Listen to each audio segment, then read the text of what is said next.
Ici, la voix de l'Amérique.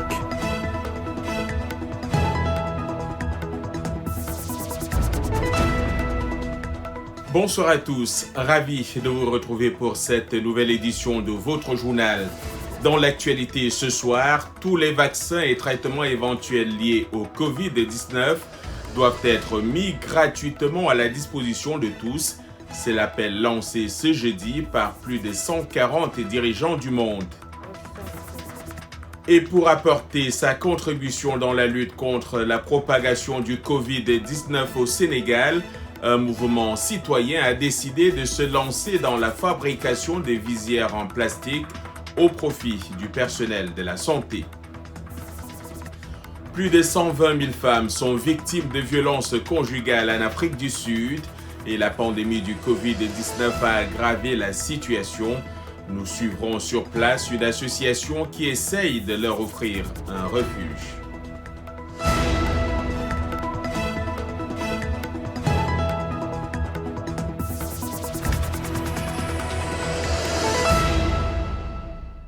Une fois encore, bonsoir. Commençons par le Burkina Faso où 12 personnes interpellées pour suspicion de faits de terrorisme ont été retrouvées mortes dans leur cellule de détention au poste de gendarmerie de Tangawal-Bougou dans l'est du pays selon le procureur de Fadam-Gourma. Une enquête a été ouverte, souligne le procureur. Selon des sources sécuritaires, seule cette enquête pourra déterminer la cause exacte de ce drame, mais la piste d'une asphyxie sévère pourrait également expliquer le décès de ces détenus qui devaient être transférés à Fadam-Gourma pour être auditionnés. Des sources indépendantes n'excluent également pas des bavures, affirmant que la majorité des détenus étaient de l'ethnie Peul, régulièrement accusés de complicité avec les groupes djihadistes. Le gouvernement burundais a ordonné l'expulsion d'ici vendredi de 4 experts de l'Organisation mondiale de la santé chargés de le conseiller sur la pandémie de Covid-19. Il s'agit du docteur Walter Kazadi Mulombo, représentant de l'organisation au Burundi, et de 3 autres experts. Cette décision intervient à quelques jours de l'élection présidentielle du 20 mai.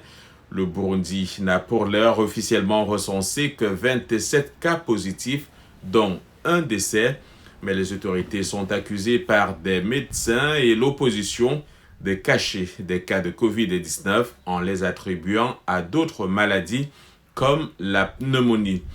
En Afrique du Sud, le président Cyril Ramaphosa défend ces mesures de confinement et annonce que celles-ci pourront être assouplies vers la fin de ce mois.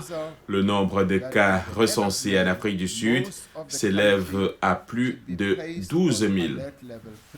Pour pallier le manque d'équipements médicaux dans les centres de santé sénégalais, le mouvement citoyen SN3D a mobilisé des imprimantes 3D dans de petits ateliers à travers le pays. Il fabrique des visières en plastique pour le personnel de la santé. Les précisions avec Dili Diko. À Dakar, plusieurs ateliers d'impression 3D fabriquent et assemblent chaque jour des dizaines de masques visières destinés aux hôpitaux de la ville. Kadiatou Sall nous explique en quoi ce projet est important pour lutter contre le nouveau coronavirus. Et on a vu qu'il y a beaucoup d'initiatives qui se faisaient dans d'autres pays par rapport au fait d'équiper les médecins, sachant aussi qu'au Sénégal, on a un problème d'équipement et de ressources. Et nous, on avait une imprimante 3D, donc on a décidé de commencer à en faire, parce qu'on pouvait aider. Kadiatou est docteur en médecine moléculaire et cellulaire. Elle nous explique le procédé de fabrication de ces visières. Donc on lance l'impression, dans 30 minutes après, on aura la visière qui est prête. Donc après, il suffit d'acheter du papier transparent qu'on trouve facilement dans les librairies. Donc on met des trous avec le perforateur. Et après, on assemble des élastiques et on le met sur les crochets du visière. Et après, on met le transparent tout autour et voilà, et la visière, elle est prête. Donc, c'est facile à assembler, c'est facile à faire. Donc, c'est à la portée de tout le monde. Il s'agit donc d'une fabrication simple. Pour Mamadou Diallo, volontaire et spécialiste en impression 3D, la difficulté ne réside ni dans l'assemblage, ni dans le coût, mais plutôt dans la durée de confection. Le coût de fabrication n'est pas cher. Par rapport, si on voulait par exemple commander ça au niveau des usines, ça allait être très cher. Mais le seul inconvénient, ça prend du temps. Par exemple, ça, on a pris 30 minutes pour le réaliser. Avec les usines, ça peut prendre 1 minute max. Donc, c'est ça le problème. C'est ça l'inconvénient, on peut dire. Après l'assemblage, les masques sont livrés gratuitement aux hôpitaux, aux pharmacies et aux cliniques par des volontaires comme Bamba Fall. Cette visière, ça va permettre à leurs agents de se protéger s'ils viennent au niveau du malade, et de se protéger et de ne pas devenir vecteurs. Parce que le plus dangereux serait que les agents sanitaires du Sénégal deviennent vecteurs eux-mêmes de la maladie. En Afrique, pour faire face au manque d'équipements et de matériel médical, beaucoup d'associations citoyennes décident de prendre les choses en main pour aider les pays à vaincre le nouveau coronavirus. En Afrique du Sud, Safe House offre un refuge sûr aux femmes victimes de violences conjugales. Avec la pandémie du nouveau coronavirus dans le pays, les organisations de défense des droits des femmes estiment que le fléau s'est aggravé. Elles avancent un chiffre de plus de 120 000 victimes ayant appelé la ligne d'assistance téléphonique nationale au cours des 3 premières semaines après le début du confinement le 27 mars dernier. Plus de détails avec Blanche Sanou. La coiffeuse sud-africaine Sandy craignait pour sa vie lorsque le confinement a été imposé. Elle s'est retrouvée piégée pendant 5 semaines à l'intérieur avec son mari violent. Il était très difficile de partir à cause des enfants. Ils étaient encore petits et j'ai eu plus d'enfants à cause du décès de mes 2 autres sœurs. Je devais donc m'occuper d'eux toute seule. Ensemble, ils étaient 10. C'est ce qui m'a fait rester si longtemps. Sandy est loin d'être un cas isolé. Plus de 120 000 victimes, soit le double du volume habituel, sont concernées. Avant le confinement, l'Afrique du Sud était aux prises avec le fléau de la violence. Une femme était tuée toutes les 3 heures selon les statistiques de la police nationale sud-africaine. La moitié était assassinée par des hommes avec lesquels elles avaient une relation étroite. Les statistiques officielles estiment aussi que plus de 110 viols sont signalés à la police par jour. Avec le nouveau coronavirus, les victimes peuvent trouver refuge à Safe House, une maison offerte pendant le verrouillage. Depuis que je suis arrivée ici, je me sens mieux. Comparé à l'endroit où je vivais. Là, il m'était très difficile de penser correctement. À présent, je peux dire que je sens moins cette charge sur mes épaules et sur mon cœur. Mais très vite, Safe House a eu du mal à trouver suffisamment d'abri pour toutes les victimes. Le président Cyril Ramaphosa a condamné récemment la recrudescence de la violence domestique pendant une période aussi difficile pour le pays. Mais selon les responsables de Safe House, les victimes qui parviennent à demander de l'aide ne sont que la partie visible de l'iceberg. J'exhorte vraiment les autres victimes à sortir de ces relations abusives, car beaucoup meurent chez elle en pensant que tout ira bien ou en se disant peut-être qu'il changera. Il ne change jamais et vous perdez la vie. Selon certains groupes de défense des droits des femmes, en 2019, le président Cyril Ramaphosa a annoncé un plan d'urgence de 59 millions de dollars pour lutter contre ces fléaux. Mais ils ont déclaré être déçus par le manque d'action, affirmant qu'ils n'ont reçu aucun soutien du gouvernement depuis l'annonce. Pas moins de 140 dirigeants du monde ont, dans une lettre, insisté ce jeudi pour que tous les vaccins et traitements éventuels liés au Covid-19 soient mis gratuitement à la disposition de tous. Pour les signataires de cette lettre, parmi lesquels les présidents sud-africains, sénégalais, ghanéens ou encore le premier ministre pakistanais, aucun vaccin ne devrait être breveté et la science devrait être partagée entre les nations. Cette lettre arrive en plein milieu d'une controverse en France après que le géant pharmaceutique Sanofi a annoncé qu'il réserverait les premières expéditions de tout vaccin Covid-19 aux États-Unis. Les États-Unis qui aident notamment à financer la recherche. L'Assemblée mondiale de la santé, l'organe directeur de l'Organisation mondiale de la santé, tient en principe sa réunion générale annuelle la semaine prochaine. Les signataires ont donc appelé cette assemblée à se rallier à la cause.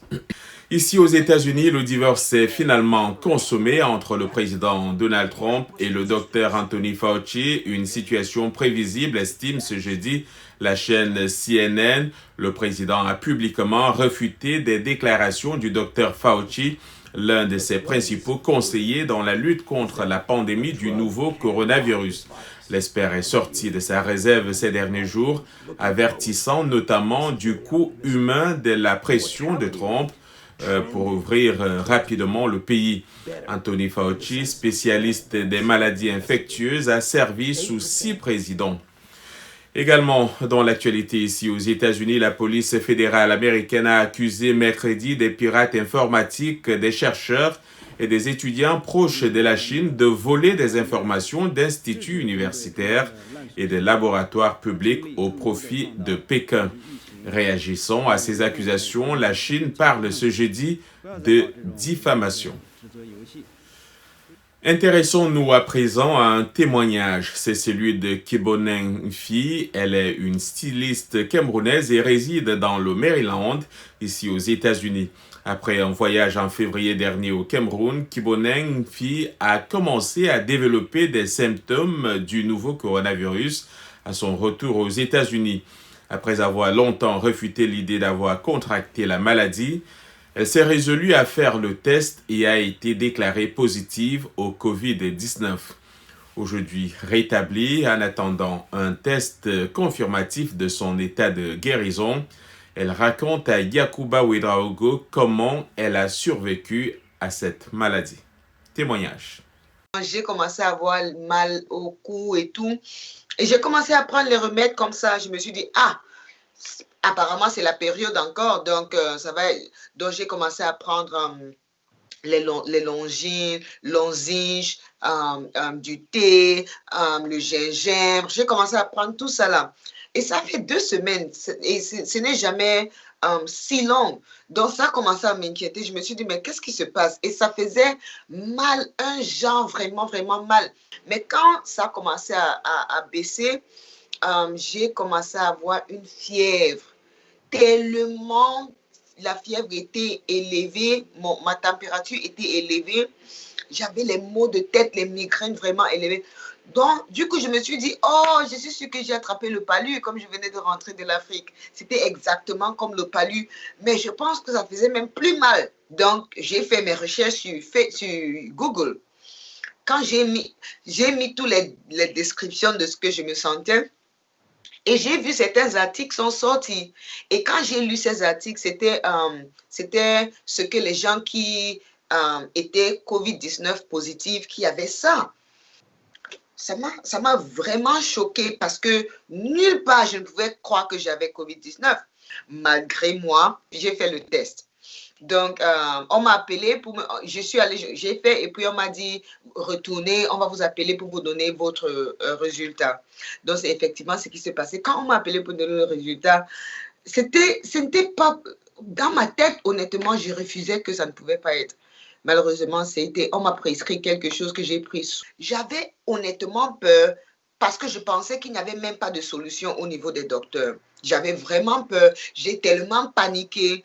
J'ai pleuré et j'étais désespérée en fait. Et puis, je ne pouvais même pas avoir quelqu'un vraiment m'aider, quoi. Parce que si je dis à quelqu'un que j'ai le virus, personne ne va venir autour de moi. J'ai une maman qui habite avec moi, donc elle m'a mené à manger des fois devant la porte. Le premier jour que je suis sortie de chez moi était peut-être après 2 mois, donc vraiment juste pour aller devant la porte. Comme je suis styliste de profession et j'ai un atelier de production au Cameroun, j'ai décidé d'offrir les services de mon atelier pour qu'on essaie de faire les masques pour distribuer gratuitement dans les différentes régions du Cameroun. En Tanzanie, en Ouganda, au Nigeria, j'ai fait les partenariats avec les différents stylistes pour qu'ils confectionnent les masques qu'on va donner dans aux différentes personnes dans les marchés et partout. Vous regardez Le Monde aujourd'hui en direct de Washington et c'est sur VOA Afrique.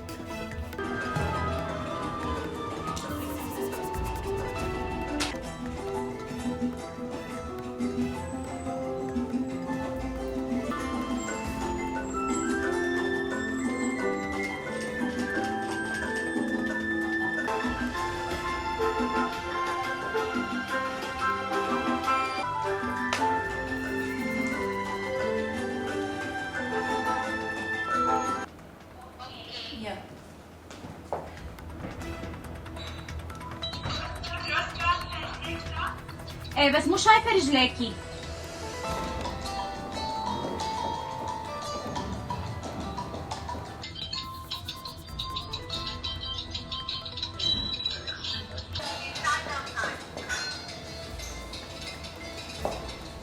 I need a crossbar cake.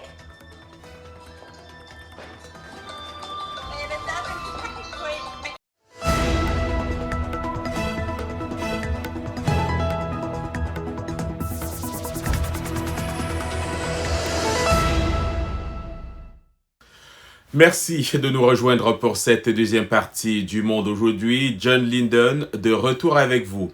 Aujourd'hui, dans notre série C'est la reprise, nous partons au Burkina Faso, le pays des hommes intègres, où les mesures de confinement ont été levées il y a plus d'une semaine déjà. Nous allons à la rencontre de Kolembambi Civil, un coiffeur de Ouagadougou qui peine à faire redécoller son business. Des images signées Lamine Traoré.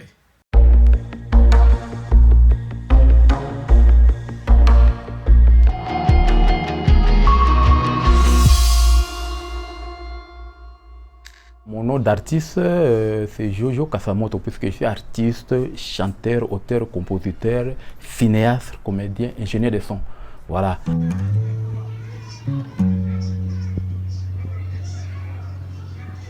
Je suis barbier, voilà. Ça, c'est le vrai thème barbier, voilà.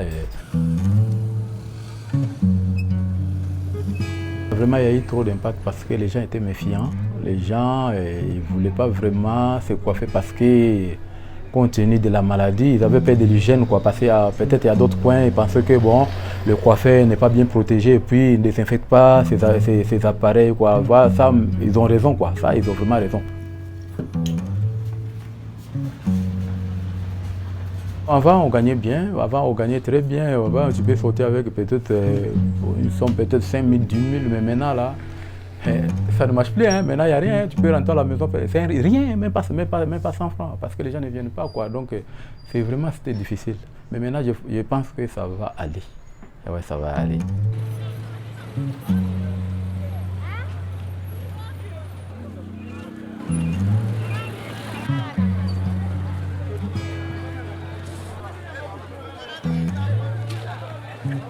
Ah, vraiment, si ma vie personnelle, vraiment, j'ai eu trop de soucis, quoi, parce que bon, vous voyez, y a pas, comme il n'y avait pas de travail, il n'y a pas eu d'aide, voilà, donc on a des familles à nourrir, donc c'était vraiment compliqué. C'est comme tout le monde, voilà, on lave les mains. Comme il y a eu aussi le couvre-feu, on rentre très tôt et souvent, bon, je viens ici dans mon petit business, vous rentrez, il n'y a personne ne vient parce que les gens n'ont pas confiance et puis voilà quoi, non, vraiment c'était pas facile. Non, jamais ça, non. Non, je n'ai pas reçu ça, même dans le cadre, je peux dire artistique, et dans le cadre social comme ça, les petits métiers, non, je n'ai pas reçu, non.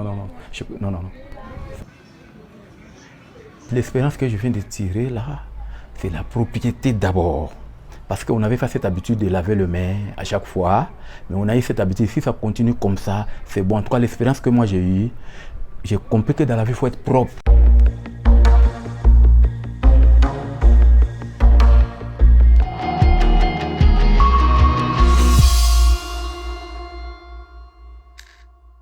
Merci Lamine, et c'est l'heure de retrouver Mohamedou Oumfa, c'est dans le cadre de notre segment santé, présenté tous les jeudis. Bonsoir Oumfa. Salut John, ce jeudi j'ai choisi de m'intéresser au débat sur le Covid Organics. Le Covid Organics, c'est cette tisane conçue à Madagascar et vantée par les autorités de ce pays comme traitement préventif et curatif contre le Covid-19. Le breuvage suscite des débats car pour l'instant, il n'a été validé par aucune autorité scientifique internationale reconnue. Ce qui n'a pas empêché un certain nombre de pays notamment africains, de passer des commandes de ce Covid Organics, soit pour des besoins de tests, soit pour l'offrir aux malades. Pourquoi certains émettent-ils des réserves par rapport à ce Covid Organics, alors que d'autres, lui, trouvent une certaine efficacité. L'artémisinia, c'est un produit que nous avons été les premiers à cultiver au Sénégal. Ça fait plus de 3 décennies que nous avons cultivé l'artémisinia. Nous l'avons distribué à nos différents guérisseurs qui sont dans les différents départements et on leur a expliqué que c'était non seulement très bon pour le palu, pour la fièvre typhoïde, etc., etc. Mais je dois sincèrement féliciter les chefs d'État africains, comme celui de Madagascar, qui a eu le courage de tester, n'est-ce pas, l'artémisinia et qui a essayé de l'utiliser pour aider sa population. Même si le débat se poursuit, le président malgache défend le produit et assure lui-même la promotion, s'appuyant par exemple sur le fait qu'aucun mort de Covid-19 n'a été enregistré à Madagascar, en tout cas officiellement, même si 212 cas positifs y ont été confirmés à ce jour. Lors d'une interview accordée à des médias français, le président Andry Rajoelina a affirmé que le problème du Covid Organics, c'est qu'il vient d'Afrique. On est donc là face à un débat plus politique que scientifique, une question de procédure et de validation internationale d'un produit dont personne n'a prouvé pour l'instant qu'il n'était pas efficace pour traiter le Covid Organics. Voilà John pour notre chronique santé de ce jeudi. La pandémie du nouveau coronavirus a bouleversé la vie des gens à travers le monde. Dans de nombreux pays, les écoles et les entreprises sont fermées, les familles sont séparées. Les gens ont peur de contracter le virus et craignent que leurs proches ne tombent malades et meurent. Beaucoup d'anxiété accompagne donc cette pandémie, mais il existe des moyens d'y faire face. C'est un reportage de Carole Pearson, récit Blanche Sanou. Des étagères vides à l'épicerie ont été l'un des premiers signes de propagation du nouveau coronavirus aux États-Unis. Les gens ont commencé à acheter et à stocker plus de nourriture et de fournitures que nécessaire. Lorsque les mécanismes d'adaptation des gens sont dépassés, ils commencent à faire des choses pour gérer l'incertitude. Mais selon les spécialistes, il existe de meilleures façons de faire face au stress. Ils peuvent s'ancrer dans des conversations avec les membres de leur famille, sachant qu'ils sont à la maison et en sécurité, en se servant de diverses méthodes de communication que nous avons aujourd'hui. Avec les messageries vidéo, les gens peuvent voir les membres de leur famille et leurs amis, même s'ils sont loin. Ils peuvent également faire des exercices pour les aider à faire face. Nous savons que cela est utile pour notre bien-être physique et notre bien-être émotionnel. Il y a de grandes recherches sur l'effort physique qui est un bon traitement pour la dépression ainsi que pour l'anxiété. Une autre chose importante est de se fixer des objectifs, même petits. Nous devons faire des choses qui ont du succès, nous devons avoir accompli des choses, nous devons être en mesure de dire « Oh, regardez ça, j'ai fait ça », parce que c'est ce qui aide à atténuer l'anxiété que nous vivons. Cela permet également de réfléchir sur la façon dont nous arrivons à gérer d'autres défis. Nous grandissons très souvent lorsque nous vivons en dehors de notre zone de confort et certainement c'est un moment où la grande majorité d'entre nous se retrouvent en dehors de notre zone de confort. Et n'oubliez pas de rire. Des doses d'humour sont bonnes pour nous. Je pense que c'est un moyen d'activer une bonne chimie cérébrale et de se protéger avec une meilleure fonction immunitaire. L'humour est vraiment un bon remède. Et lorsque vous partagez une expérience, même à distance, c'est un moyen de rapprocher la communauté. On connaît le Nigeria pour son Nollywood, mais très peu pour sa production de films d'animation pourtant en plein essor. Pour le célèbre cinéaste nigérian Niyi Akimolayan, dont la maison de production Antil Productions en a fait une spécialité, l'inspiration lui est venue après avoir essayé à plusieurs reprises d'expliquer le confinement à son fils de 5 ans. Il a créé une vidéo d'animation de 90 secondes en 6 langues pour aider les enfants à mieux comprendre ce que c'est que le coronavirus et pourquoi ils doivent être à la maison pendant la pandémie, coupés de l'école et de leurs amis. Arzuma Compaoré. Silence! You Comprendre le nouveau coronavirus peut être difficile si vous êtes un enfant, mais cela aide si votre père est un célèbre cinéaste nigérien. Niyi Akinmoloyan a réalisé ce dessin animé après plusieurs tentatives d'explication à son fils de 5 ans. J'ai dû changer de récit pour que mon fils finisse par comprendre. Je lui ai dit que le coronavirus ressemble en fait à un gros monstre et qu'il est là-bas dans la rue. Et si l'on sort, il nous attrapera. Et il a dit d'accord, mais papa, nous pouvons y aller ensemble avec maman. J'ai dit non, s'il attrape papa et maman, tu ne verras plus papa et maman plus jamais. Et j'ai mentionné son casse-croûte préféré et tout, et là il a bien compris. What will happen? You will bring the coronavirus home and then infect everyone. Mommy will be sick, no more jollof rice. Huh? Daddy will be sick, no more going out to see movies. Oh no, not the movies, no! La vidéo de 90 secondes est distribuée gratuitement et peut être téléchargée en anglais, Igbo, Yoruba, Hausa, français et Swahili. Depuis sa sortie, il y a une semaine, Niyi dit qu'il a reçu des centaines de milliers de téléchargements et il reçoit des commentaires positifs des parents et surtout des enfants.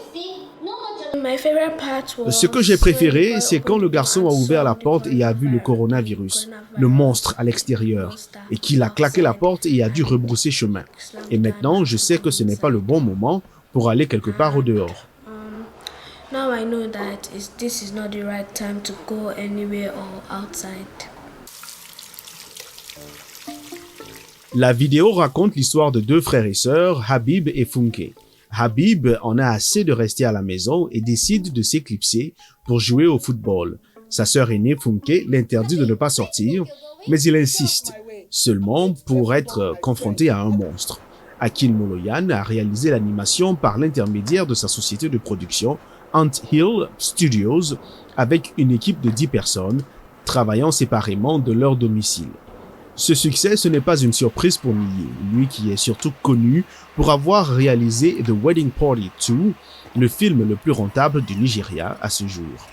Je pense que l'animation est importante. En fait, je pense que c'est probablement l'outil le plus précieux à utiliser pendant cette pandémie. C'est probablement la seule chose que nous pouvons créer à distance. Vous savez que si vous voulez faire une publicité maintenant ou un message d'intérêt public avec de vraies personnes, cela ne sera pas possible avec des caméras et tout ça. Alors, ça vous montre à quel point l'animation peut être puissante. You're just making it up. No, I'm not.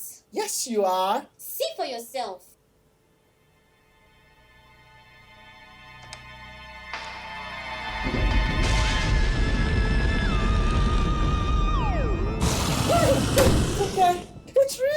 À la date du 19 avril, le Nigeria avait enregistré au moins 627 cas de Covid-19 avec 21 personnes décédées, dont le chef du cabinet du président. Pour Niyi Akinmoloyan, dans un monde de couvre-feu et de distanciation physique, l'animation reste un outil puissant dont il faut profiter, surtout pour communiquer avec les enfants. Et c'est la fin de ce journal. Merci pour votre fidélité à VOA Afrique. Portez-vous bien, protégez-vous et passez une excellente soirée.